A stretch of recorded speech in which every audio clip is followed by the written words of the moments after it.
Friends, we took a pretty deep dive on that last video, and I thought of something that is worth mentioning in the same context, and I don't want to mislead. So let me make this addendum to what we just did. So, in part, one of the things we looked at, sorry, I know this is going to make a bunch of annoying noise on the mic. Okay. One of the things we looked at was this relationship between the tensioning and the extension of the toes and the tensioning of the foot as those long, extended toes push straight down. And I was mentioning that this is really a targeted and important exercise for the forefoot stability, which translates to the forefoot rigidity through this isometric contraction. It's an isometric contraction because the foot isn't necessarily doing that, but it's trying to do that against the immovable force of the floor, right? The immovable resistance of the floor. So it becomes this isometric tensioning hold, which if you know a little bit about isometric contraction in the context of physical therapy, is really a connective tissue radiating and important type of movement. Okay, so there's that. Now, one of the things I said, and that's what I want to clarify, is that I mentioned that, this really isn't about the hind foot or the rear foot. Okay, you hear both those terms, which is like from the arch to the heel. We'll say arch to the heel and the ankle complex. Just for simplicity, to divide the foot into those two sort of responsibilities, the muscles that really are dominant in the front of the foot, creating and maintaining rigidity, and the muscles at the back. They all work together. This is, we're oversimplifying to try to categorize, but if you want to focus on a certain area of the foot because it's deficient, or you want to highlight certain muscles that are otherwise kind of not, they're not getting targeted and they end up sort of really not fully contributing to your foot's activation, then it's helpful to think of the forefoot and the hind foot for your strengthening. Okay, so this is a forefoot specific strengthening exercise. And one of the things I said was that, for the heel and the hind foot and the rear foot, you really need to make sure that you have good muscles here. I made a big fuss about the abductor hallucis and post tib, and then to use an arch support if you are unable to control the initial pronation upon heel contact, which is going to have a lot of momentum in terms of your body weight, the angle, right? We have this slap action. The heel is angled so that there's momentum there, so that we rock over it. Okay, it's designed, but it creates a lot of force forward. See content on shin splints and how there's this uncontrolled deceleration of the foot from this position. Okay, again, I'm getting out of scope. What I wanted to say was there is an important relationship between the ability of these toes to be long and extended and lifted and tensioning before they push down, because that was the emphasis of the other video. The thing that's not hard on this foot, but that is still a challenge for me on this foot, is number one, getting the length in those toes because of the imbalance in the tightness, the restriction in the extensor and flexor tendons, which again is a little bit outside the scope. See my other videos about that relationship and sort of restoring the balance in your own feet and patterns you can find in your feet for how your relationship of the long and short flexors and extensors could be contributing to the ability for you to use your foot in the way we're talking about. Okay, so number one, that tension is important to set up as a prerequisite. That long flat toe is a prerequisite to the pressing straight down, as opposed to a rasping, curling off the floor. I need straight down. I need to dig those cleats in. They don't look like cleats, but that's the downward pressure before I try to rasp off the floor. If the toe retracts, if the foot retracts and can't maintain its rigidity and downward directional pressure, you have a collapsing, anti-propulsive, potentially injured foot that will also lead to all those same things in the rest of your body, right? Potential injury. There's also, though, I want to say, this relationship, because I mentioned in the other video, those toes attached to like 18 different tendons. And some of those tendons cross this ankle, okay? Or talk to muscles that do. And therefore, this ability to create the preloaded tension in your foot, the preloaded, meaning my heel is, if I'm walking, my foot is in swing phase. Now, I don't want my foot super arched up like that. Okay, this is for demonstration. That would be really inefficient. We just want to clear the floor. We just want enough space and lift and dorsiflexion to clear the floor in swing. The body doesn't want inefficiency. We got enough to do. Okay, so just for demonstration though, I'm clearing the floor. I contact that tension of those toes to be flat and long. not lifted and dry, because people say this, and then people are like, I even know someone who's like, I used to walk with my toes lifted. Like, she would just keep her toes lifted, and it's obviously not making fun. This is a dear friend of mine. But it was like, wait a minute, no. And this is exactly when I was reading about Thomas Schaud's work, and he's like, runners, and they just don't use their toes. People don't use their toes because we need them to drive down.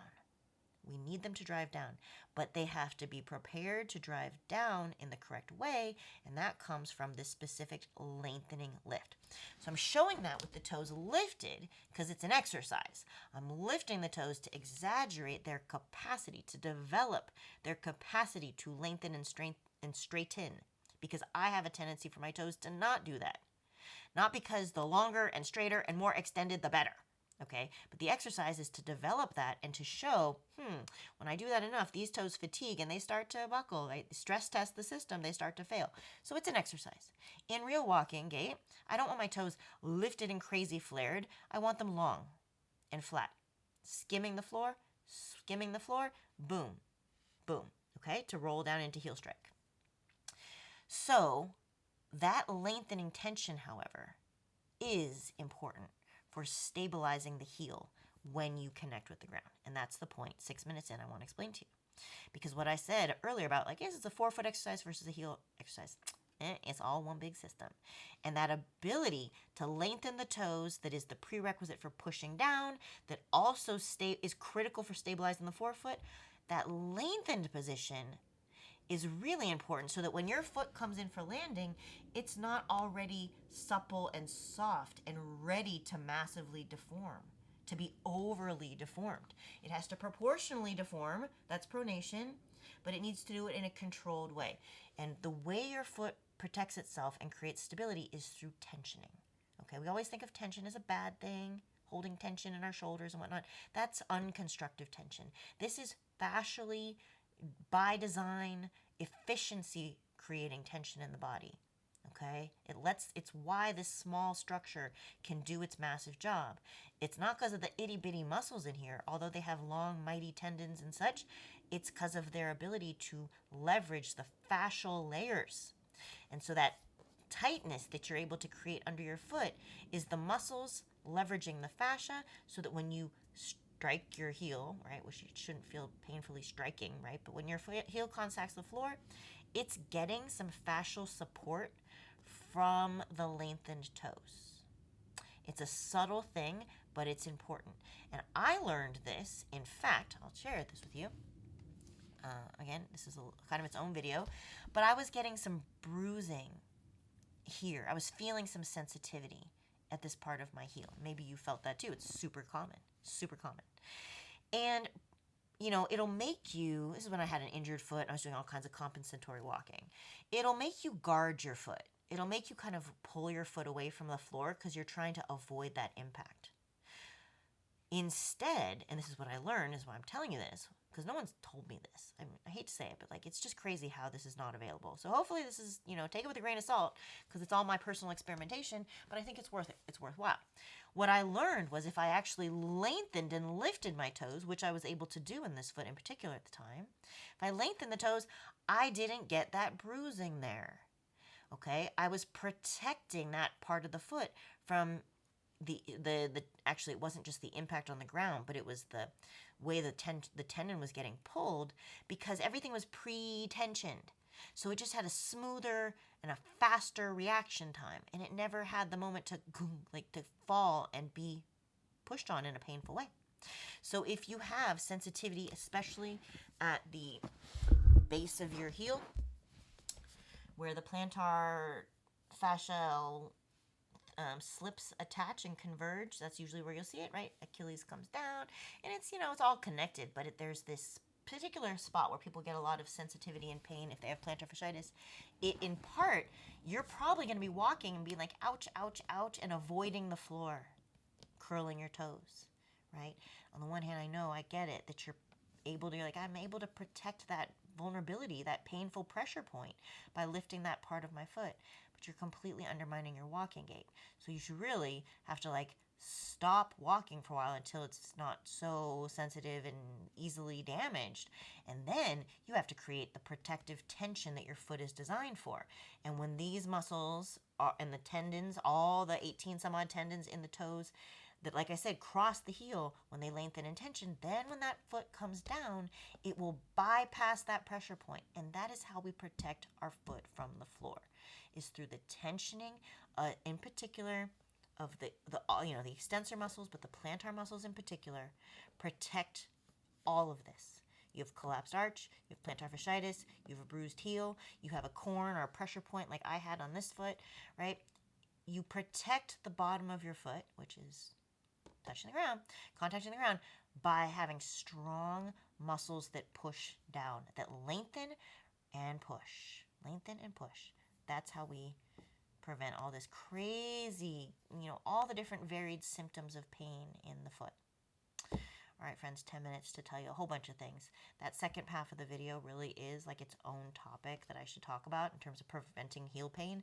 So if you've been referred to this video because I told you somewhere else, be like, go look at that video for heel pain. That's why. It's a pretty big deal. So that's just to put it in context. The importance of lengthening those toes is to develop, and to also, in addition to the front of the foot strengthening, it helps the rear foot strike path be strong and stable because it's got tension all the way under the toes, down the fascia, up the Achilles, so that you get a strong heel rocker, setting you up then for a strong toe rocker. See the other video that this is an addendum to, okay? And one piece of, relevant sort of, you could say, clinical practice experience from that, right? That's the phenomenon. But one application of that is if you have a lot of heel pain, then you probably have no tension in that foot because, number one, you're getting heel pain there. And then furthermore, to guard that sensitive area, you could be squeezing your foot, which is, you're creating a certain kind of tension, but it's not the kind of tension that's going to prevent that heel compression, that heel strike. Tenderness.